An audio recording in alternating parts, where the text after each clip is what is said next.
The 151st running of the Kentucky Derby is just days away, and during Derby week, well, there's a lot of focus on the horses. Yeah, it's the most exciting 2 minutes in sports, but as Josh Ninke explains, a lot of work goes on under those hoofs to make sure the track is perfect condition, come rain or shine. The consistency is the key. That's the name of the game when it comes to maintaining the track at Churchill Downs. Jaime Richardson is the track superintendent. He's watched over every aspect here for the last 13 years. The crew also, we take care of all the barn area and everything on the backside here. So everything you see from the grandstand that way is ours. That includes taking care of every bit of dirt on the track. Dirt might actually be too simple of a term. Richardson says there's a very careful ratio of sand, clay, and silt.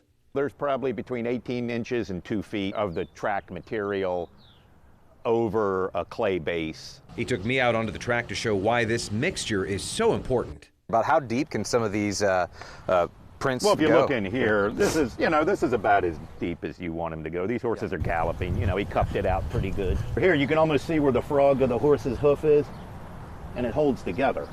Doesn't just fall apart like straight sand would fall apart. So that's where your silt and clay, your binders come in to hold the material together. The crew goes out between every race during Derby to reset the track. You might be busy placing your next bet or getting a drink, but these folks are doing some incredibly precise work. So this is a harrow. You've got all the rows of teeth.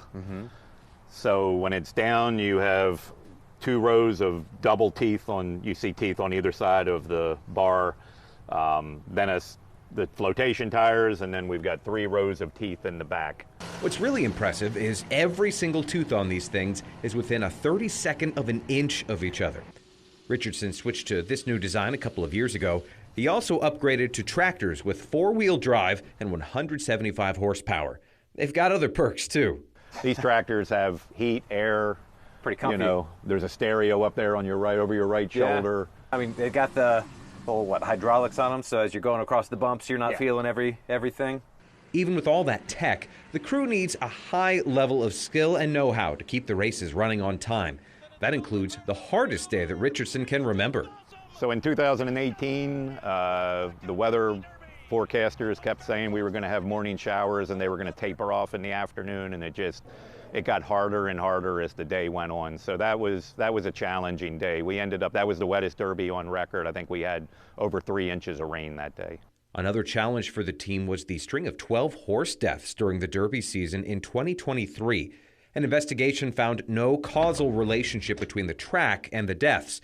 Officials examined every aspect of the dirt track, from moisture content to the materials and the cushion depth. You worry when you see the same injury to horses, but that was not the case.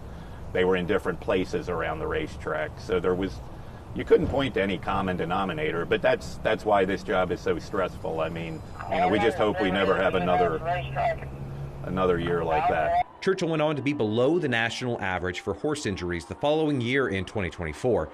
Now they're ready for another race season at one of the most famous racetracks in the entire world. Now, this is the first leg of the highly coveted Triple Crown, and the all-day celebration is happening live this Saturday. Coverage begins at 1:30 in the afternoon right here on KSNT, and the race will also be available to stream on Peacock.